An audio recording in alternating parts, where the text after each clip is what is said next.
Have you found that your church attendance may have grown stale, routine, maybe even boring?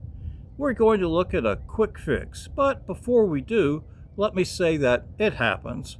Don't feel bad about it. You recognize it and want to re energize and re engage during the service. But first, why does it happen? While the brain is not a muscle, let's think of it like that. When you are in any type of physical training, if you do the same exercise over and over during the period of time, the body gets used to it. At first, there is growth and progress, but after a while, it plateaus. The training then can get the same, stale, routine, even boring. Well, it's really the same with the mind, too. If it engages in the same routine over and over, at first there is attention and retention, but over time it too becomes complacent and disengaged, really just mechanically going through the motions. It stops growing. It needs a challenge. It needs something to jolt it out of the routine and comfort zone to challenge it. In physical training, we then hit the muscle from different angles or try a variation of the same exercise to challenge it. Same with the mind. Same with church attendance.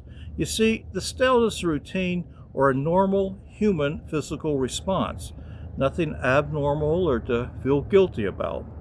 So what can we do? Here's a simple quick fix. Go sit in a different section of the church. You will find this will give you a new perspective. You have broken the routine. Your mind is now having a different and new experience. Same location, but different experience. Now its attention is awoke.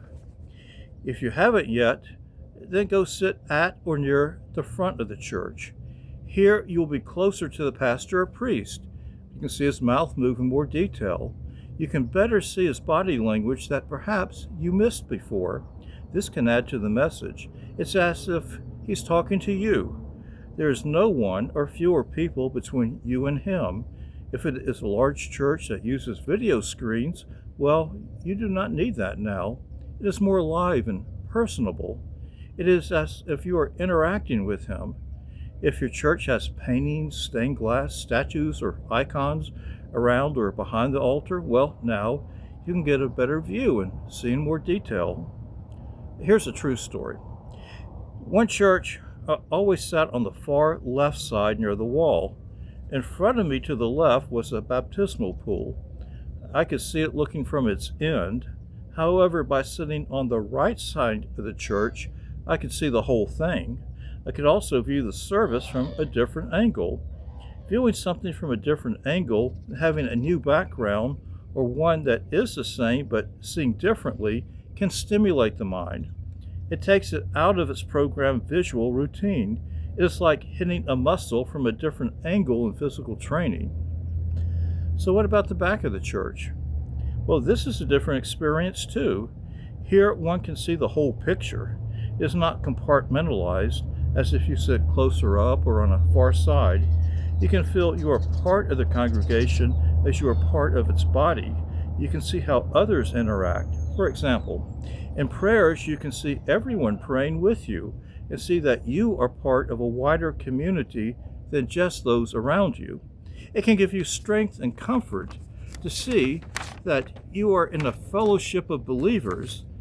You may also find a different type of churchgoer, families with infants, small children, disabled individuals, some with bulky equipment, visitors, and some who may have simply had a rough morning and arrived late.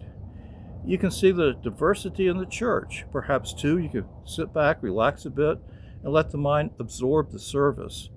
A different perspective indeed. By sitting in a different area, you might be able to meet new people, make new friends. I learned this from when I was a child. When I was a child, my family would sit in the same seats every Sunday. I did get bored with it.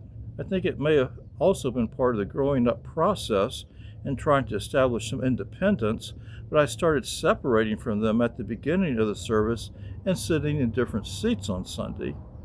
I did find what I previously described as far as attention and engagement worked.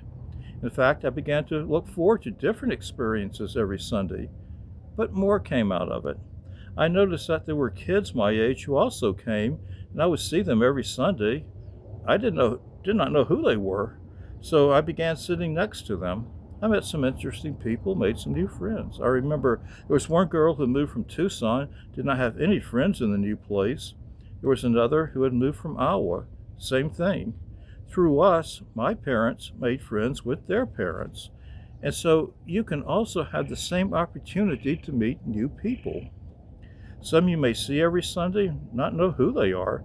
Now you can be next to them and engage in some conversation before or after the service. Some may be visitors, and it's an opportunity to welcome them. Especially in a large church, some may be people you have never seen before, but they are regulars too. So as we have seen, it is normal for our attendance to become stale and routine at times, but there is a simple fix to help re-energize, re-engage, and have a different experience. Go ahead and try it and see if it works for you. Thanks.